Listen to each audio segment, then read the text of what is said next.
श्रोता बंधु, संस्कृति एक व्यापक परिभाषा बहन करुवा शब्द। संस्कृति को बुझाइबा पई जाई समाज विज्ञानी टाइल्स कहती ज्ञान विज्ञान कला शिल्प नीति आईन कानून प्रथा अनुष्ठान अभ्यास इत्यादि जावतीय कार्य ही सामाजिक मनुष्यर संस्कृतिर ज्ञापक। ओडिशार आदिवासी संस्कृति और धर्म संपर्क में आज आम आलोचना करुचे। कपिल संहिता वर्णना अनुसार सर्वं पापहरम देश मोड्र देवेस्तु उत्कलम। कलिंगर नाम प्रथमे उड्र थिला। सूर्यवंशी राजांक समय रे उड्र राष्ट्रमंडल नामक एक शासनाधीन अंचल मध्य थिला। सेठी गोटे शब्द जहाँकि ओड, जहाँ तामिल शब्द तार प्रयोग होउथला। से ओडरू उडू एक चाष शब्द आसी थाई पारे बोली आलोचक मानकर मत। एवं सूर्यवंशी राजा कपिलेन्द्र देवंक समय रे जो ओड चषा माने थिले सेमानंक परे सेही अंचल को ओडिशा भाबरे सेमानंको नेई जो अंचल सेटाको ओडिशा बोली ग्रहण करा जाए। आदिम आदिवासी मानक आदिवासी कहा जाए। नृतत्व भाषाकोश अर्थात डिक्शनरी ऑफ एंथ्रोपोलॉजी बाय विनिक अनुसार आदिवासी शब्दर अर्थ हेउची एकाधिक्रमे भाषा एक संस्कृति और एक सामाजिक जीवन मूलदुआ उपरे प्रतिष्ठित सामाजिक गोष्ठी एवं एमाने ही प्रकृति सर्वप्रथम अधिवासी। ओडिशा व्यतीत भारत तथा ऑस्ट्रेलिया आफ्रिका अमेरिका प्रभृति देश रे आदिवासी माने रहिछंती। ओडिशा एक आदिवासी बहुल राज्य। समग्र भारतवर्ष रे आमे दृष्टिबद्ध कले देखिले भारतवर्ष रे संख्या अनुसार आदिवासी मानकर स्थान द्वितीय रे। आ जदि ओडिशा को आमे दृष्टि रखिबा ताले 62 प्रकार आदिवासी इठी वास करंती एवं एमानकर संख्या प्राय 60 लाख। तेणु आम ए देखा जे ओडिशा रे को माने को प्रकार ये जो 60 लाख भितर को जनजाति माने आम सहित अछंती।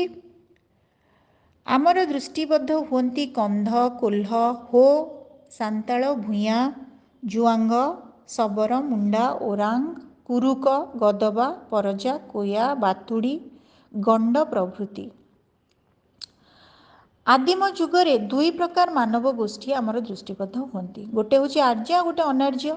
आर्य मानक आम साधारणतः देवता बोली मन करूँ, अनार्य मानक असुर पर्यायर आम नौ। पुणी परे आर्य मानक भितर आम गणना कलु पंडित को वेदज्ञ शास्त्रज्ञ पंडित मानक। सेमती असुर परिवर्ते अनार्य मानक भितर आसिले म्लेच्छ। आउ जो मानकर संबोधन आमे कले हो सांताल एमानकु आमे अनार्य भाव रे नेलु। आमे जेमती आलोचना करुथिले जे आदिवासी माने ही आद्य अधिवासी। तेणु द्राविड़ मानकर बहु परे आर्य माने भारतवर्ष को आसीथिले। केतेक भारतीय भाषातत्वविद और नृतत्वविद मतरे सेमाने कोठी रहुथिले देखिबा जे आरावली पर्वत ठारू आरंभ करी विंध्य पर्वत पर्यंत एही अधिवासी मानकर बसती थिला। अर्थात सेमानकर सेठी सेमाने जीवन यापन करुथिले। तेबे सेमानकु सबर बा निषाद कुहा जाए। एहा छडा सेमानकर ई सभ्यता को आदिवासी सभ्यता निषाद सभ्यता सबर सभ्यता असुर सभ्यता अनार्य सभ्यता कोल्ह बा मुंडा सभ्यता बा यदि भाषा गोष्ठी दृष्टि आमे तांकर सभ्यतार नामकरण करिबा ताहाले हब ऑस्ट्रो एशिया सभ्यता। आदिवासी मानकर सामाजिक जीवन चर्या जीविका गीत नृत्य और परिधान को आमे सेमानकर संस्कृति बोली कहि परिबा। श्रोताबंधु, संस्कृति जेहेतु गोटे व्यापक परिभाषा बहन करुवा गोटे शब्द, तेणु आमे एथिरे जीविका गीत नृत्य ज्ञान विज्ञान सबको मिसई दबा। तेणु सामाजिक जीवन चर्या जीविका गीत नृत्य और परिधान को आमे सेमानकर संस्कृति भाव में ग्रहण करि परिबा। ओडिशा रे जदिओ आदिवासी माने सबुठारे रहंती, तेबे सुंदरगढ़ मयूरभंज केउंझर संबलपुर बालेश्वर नीलगिरी ढेंकानाल एई अंचल रे आमे आदिवासी मानकु देखु एवं ओडिशार आदिवासी मानकु तीन भाग रे विभक्त करा जाई पारे। प्रथम श्रेणीर आदिवासी मानकु आमे ସହର ସଭ୍ୟତା ଓ ସଂସ୍କୃତି ଠାରୁ ବହୁ ଦୂରରେ ଯେଉଁମାନେ ସବୁ ଜଙ୍ଗଲରେ ରହନ୍ତି, ଅରଣ୍ୟରେ ବାସ କରନ୍ତି, ସେମାନଙ୍କୁ ଆମେ ଦେଖୁ। ସେଇମାନଙ୍କ ପର୍ଯ୍ୟାୟରେ କେଉଁମାନେ ଆସିବେ?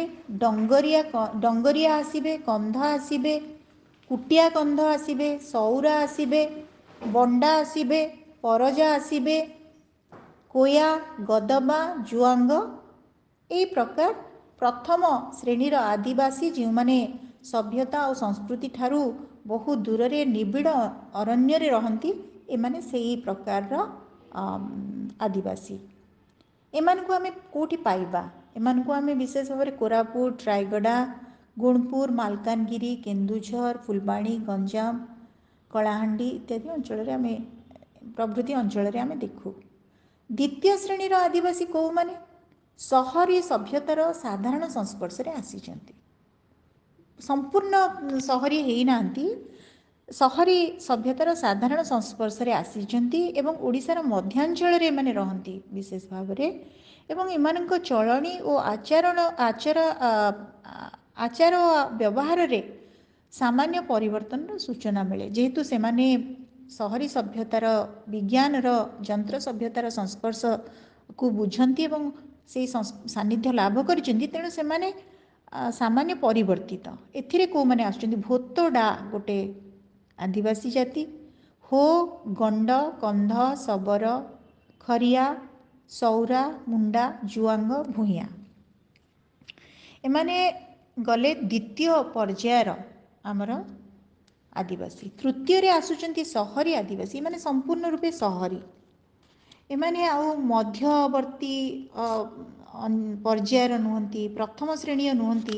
ଏମାନେ ସମ୍ପୂର୍ଣ୍ଣ ସହରୀ ଜୀବନର ଚାକଚକ୍ୟକୁ ବୁଝିଛନ୍ତି ଏବଂ ଏମାନେ ଓଡ଼ିଶାର ବିଭିନ୍ନ ଅଞ୍ଚଳରେ ଜିଲ୍ଲାରେ ରହିଥାନ୍ତି। ଏବେ ଆମେ ଶ୍ରୋତାବନ୍ଧୁ, ଆମେ ଏବେ ଆଦିବାସୀ ସଂସ୍କୃତିର ଯେଉଁ ବ୍ୟାପକତାକୁ ଟିକିଏ ଦୃଷ୍ଟି ପକାଇବା। ଯେହେତୁ ଆମକୁ ସୀମିତ ସମୟ ଭିତରେ ଆଲୋଚନା ରଖି ପ୍ରସ୍ତୁତ କରିବାକୁ ଅଛି, ତେଣୁ ମୁଁ ଆପଣମାନଙ୍କୁ ନିର୍ଦ୍ଦେଶ ଦେବି ଯେ ଆଦିବାସୀ ସଂସ୍କୃତି ସମ୍ପର୍କରେ ପଏଣ୍ଟ କରିକି ଯଦି ମନେ ରଖିଦେବେ, ତାହେଲେ ବହୁତ ସହଜରେ ଆପଣଙ୍କର ସବୁକିଛି ମନେ ରହିଯିବ।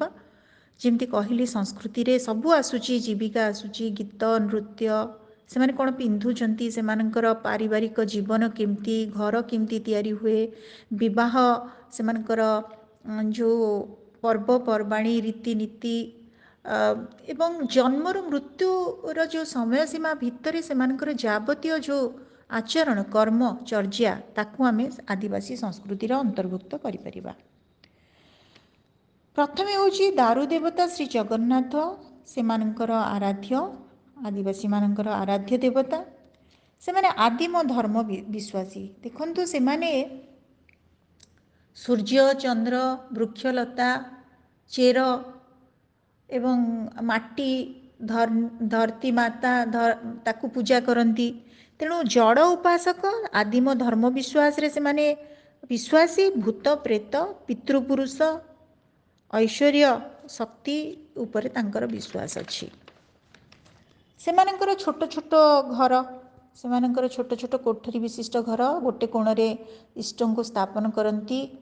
ଆଉ ଗୁହାଳ, ଗାଈ ସେବା ପାଇଁକା ସେମାନଙ୍କର ଗୋରୁକୁ ସେମାନେ ଯେହେତୁ ଦେବତା ତୁଲ୍ୟ ମନେ କରନ୍ତି, ଗୁହାଳ ଥାଏ, ଢିଙ୍କି ଥାଏ, ଢିଙ୍କିକୁ ପୂଜା କରାଯାଏ, ଯେଉଁଟାକି ସାଧାରଣ ଓଡ଼ିଆମାନେ ମଧ୍ୟ କରନ୍ତି। କିନ୍ତୁ ଯେତେବେଳେ ଆମେ ଦେଖୁଛେ ଯେ ସହରୀ ସଭ୍ୟତାର ପ୍ରଭାବରେ ଏହିସବୁ ପାରମ୍ପରିକ ମୂଲ୍ୟ ଆଦିବାସୀମାନଙ୍କର ନୁହେଁ, ଏମିତିକି ଓଡ଼ିଆମାନଙ୍କର, ତାହା ହ୍ରାସ ପାଉଛି, ଅବକ୍ଷୟମାନ।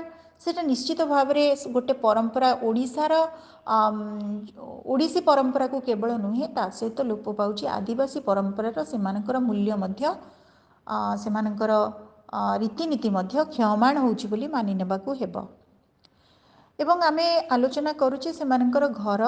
ଏବେ ଦେଖିବା ସେମାନଙ୍କର ଯୁବକମାନଙ୍କ ଘରକୁ କିଛିଟା ଶବ୍ଦ ମନେ ରଖିବାକୁ ପଡ଼ିବ। ଯେ ଫୁଲବାଣୀ କନ୍ଧମାନେ ଯୁବକମାନେ ଯେଉଁ ଘରେ ରହନ୍ତି, ସେମାନଙ୍କର ଘରକୁ ଭେଣ୍ଡିଆ ଘର ଓ ଡିଙ୍ଗା ଘର କହନ୍ତି।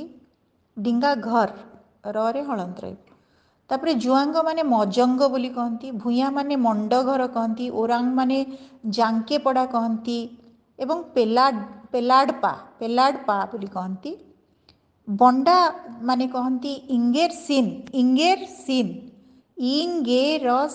इंगेर सिन और सेलानी डिंगो इत्यादि कहती से सामाजिक नीति हूँ दंड व्यवस्था जदि भूल कले ताले से माने विश्वास करती किसी अलौकिक शक्ति से दंड दब एवं अलौकिक केवल नुहे जो माने तांकर मुखिया आमे जेमती पढ़ीचे दादी बुढ़ा उपन्यास गोपीनाथ महांतींकर इवन बहुत परजा आउ आदिभूमि प्रतिभा रायंकर आदिभूमि ये सबुथिरे सेमानंकर जो रीतिनीति पर्वपर्वाणी को आपण माने बहुत माने निकटरू बुझी पारिबे एवं बहुत चमत्कार वर्णना रही समाज रे गाँव जी मुख्य तांको प्रधान कह जाए आमे ओडिया रे प्रधान प्रधान माने कौन जो माने मुखिया प्रधान परदान प्रधान सांताଳ समाज रे माझी आलम नायिके नायक को नायिके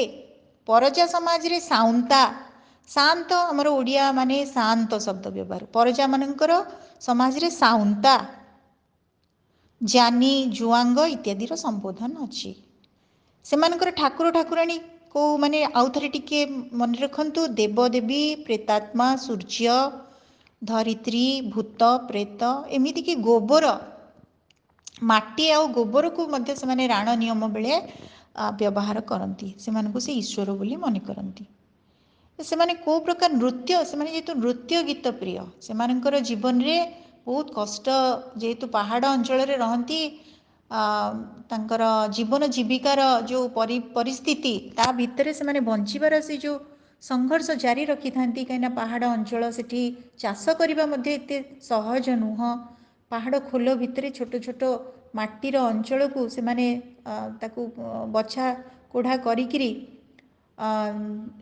चाष करिथांती सेठी सेमानंकु निश्चित गोटे आमोद प्रमोद बा चित्त विनोदन पाई गोटे परिवेश से माने निजे ही तैयारी करथांती एवं संध्या काल रे सेमानकर जो सबू जंत्र संगीतर जंत्र से माने व्यवहार करती से गुड़िक मध्य चांगू बंसी खंजणी गोटे तार जंत्र जहाँ को तुईला बोली कह जाए आ गोटे गुनुंग ग हर्ष गु न हर्ष एवं अनुस्वार गुनुंग जहाँ गोटे बाउंस पातिया तैयारी होता है सेटा को से माने व्यवहार करती नृत्य गीत बेले प्रथा अनुसार शिकार और फलमूल संग्रह करी से माने जीविका निर्वाह करती एवं मांसाशी जीवजंतु मांस खाने आम आफ्रिकार जदि देखा हाजार्ड मान जो मैंने सब अच्छा आदिवासी से माने कंचा मांस भक्षण करती एवं मांकड़ मानू मारी खाती आम जहाँ को चिंता करि न पारे वस्त्र भाव से माने प्रायतः से प्रति नजर न थाए उलग्न अवस्था से माने थांती किंतु किछि जो माने साधारण एबे एबे को वृक्ष बकल पत्र परिधान करती पत्र रे मध्य निजको ढांकी से माने रखती एबे आमे वाद्ययंत्र संपर्क में आलोचना करते नृत्य गुड़िक मन रखिए विशेष भाव में दक्षिण ओडिशार आदिवासी मानक मध्य दंड नाच रणपा नाच सौरा नाच कोया बंडा एगुड़ा सब नृत्य कोया नृत्य बंडा नृत्य ढेमसा नृत्य गदबा और परजा नृत्य देशिया नाट एवं केउझर जुआंग मानकर गोटे नाच अच्छी जोटा कि मयूर नृत्य घरचटिया नृत्य हरिण नृत्य आउ पहाड़ी भूइया माने मध्य गोटे नाचंती बाघ नृत्य भालू नृत्य हाथी नृत्य साप नृत्य सागुणा नृत्य गंड मानकर मयूर नृत्य पारा नृत्य कुकुड़ा नृत्य तेणु केउझरिया जुआंग माने से माने नुआखिया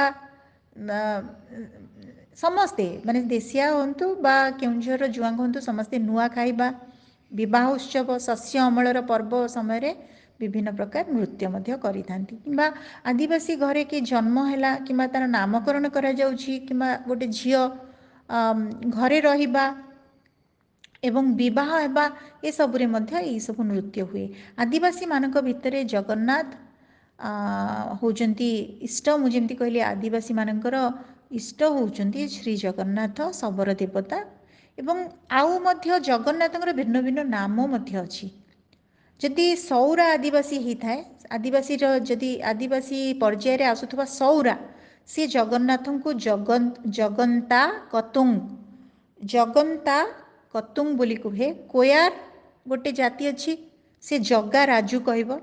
ଜଗନ୍ନାଥଙ୍କୁ ଜଗା ରାଜୁ ଭାବରେ ସେ ପ୍ରଣାମ କରେ, ଅର୍ଚ୍ଚନା କରେ। କନ୍ଧ ମାନେ କହନ୍ତି ଜଗାୟା, ଜଗାୟା। ସେମିତି ଗଦବା ଜାତି ସେ ଜଗତା। ତେଣୁ ଜଗନ୍ନାଥଙ୍କର ଭିନ୍ନ ଭିନ୍ନ ନାଁ। ଜଗନ୍ନାଥ, ଜଗନ୍ତା କତୁଙ୍ଗ, ତାପରେ ଜଗା ରାଜୁ, ଜଗାୟା, ଜଗତା ଇତ୍ୟାଦି ନାମରେ ଅଛି ପ୍ରଚଳନ ଶ୍ରୀ ଜଗନ୍ନାଥଙ୍କ ନାମ। ସମାଲୋଚକମାନଙ୍କ ମତରେ ଓଡ଼ିଆ ସଂସ୍କୃତିକୁ ଆଦିବାସୀ ସଂସ୍କୃତି ଭାବରେ ଆମେ ଗ୍ରହଣ କରୁ। ଏହାକୁ ଜଗନ୍ନାଥ ସଂସ୍କୃତି, କେବଳ ଆଦିବାସୀ ସଂସ୍କୃତି ନୁହଁ, ଏହାକୁ ଜଗନ୍ନାଥ ସଂସ୍କୃତି କୁହାଯିବ, କହିବା ବାଞ୍ଛନୀୟ। ଦାରୁ ଦେବତା ଶ୍ରୀ ଜଗନ୍ନାଥ ଯିଏ ଶବର ଦେବତା, ଏହା ସର୍ବଜନ ବିଦିତ। ଜଗନ୍ନାଥ ସଂସ୍କୃତିର ଏକ ବିଶାଳ ସର୍ବବ୍ୟାପୀ ଅନୁଭବ, ଯାହା ଗ୍ରହଣ କରେ, ପରିତ୍ୟାଗ କରେନି, ଆପଣାର କରେ, ଦୂରେଇ ଦିଏନି, ଏହା ହିଁ ଓଡ଼ିଆ ସଂସ୍କୃତିର ମୂଳପିଣ୍ଡ। ସମସ୍ତଙ୍କୁ ସଦ୍ଭାବ ମୈତ୍ରୀରେ ବାନ୍ଧି ରଖୁଥିବା ଯେଉଁ ବିଶ୍ୱ ଭ୍ରାତୃତ୍ୱ ବା ଭାଇଚାରାର ଯେଉଁ ସଂସ୍କୃତି ସ୍ଥାପନ କରିବାରେ ଏହି ଆଦିବାସୀ ସଂସ୍କୃତି ବା ଶବର ଦେବତାଙ୍କର ଏହି ସଂସ୍କୃତି, ତାର ଆଭିମୁଖ୍ୟ, ତାର ମୂଳ ଲକ୍ଷ୍ୟ ଏବଂ ସଂସ୍କୃତିର ମୂଳ ପିଣ୍ଡ ହିଁ ଶ୍ରୀ ଜଗନ୍ନାଥ। ତେବେ ଆଦିବାସୀ ଶବରର ଦେବତା ଶ୍ରୀ ଜଗନ୍ନାଥ ହୋଇଥିବାରୁ, ସମାଲୋଚକମାନଙ୍କ ମତରେ ଆଦିବାସୀ ଶବରର ଦେବତା ଜଗନ୍ନାଥ ହୋଇଥିବାରୁ ତାହାଙ୍କୁ ଦାରୁ ଦେବତା ବା ଶବର ଦେବତା ବୋଲି କୁହାଯାଏ। ଅତଏବ ଆଦିବାସୀ ସଂସ୍କୃତିକୁ ଜଗନ୍ନାଥ ସଂସ୍କୃତି ବା ଓଡ଼ିଆ ସଂସ୍କୃତି ଭାବରେ ଗ୍ରହଣ କରିବା ଯୁକ୍ତିଯୁକ୍ତ। ତେଣୁ ଆଜି ଆମେ ପଢ଼ୁଥିଲେ, ଆଲୋଚନା କରୁଥିଲେ ଓଡ଼ିଶାର ଆଦିବାସୀ ସଂସ୍କୃତି ଓ ତା'ର ଧର୍ମ। ଆଶା କରୁଛି ଆଜିର ଏହି ଆଲୋଚନା ଆପଣମାନଙ୍କ ପାଇଁ ଉପାଦେୟ ପ୍ରତିପାଦିତ ହେବ ଏବଂ ଆପଣମାନଙ୍କୁ ଅନୁରୋଧ ଯେ ଯଦି ଆପଣମାନେ ଏଥିରେ କିଛି ବି ସାମାନ୍ୟତମ ଉପକୃତ ହୁଅନ୍ତି, ନିଶ୍ଚିତ ଆପଣଙ୍କର ଲାଇକ୍, କମେଣ୍ଟ ଏବଂ ସବସ୍କ୍ରାଇବ୍ କରିବେ। ଧନ୍ୟବାଦ।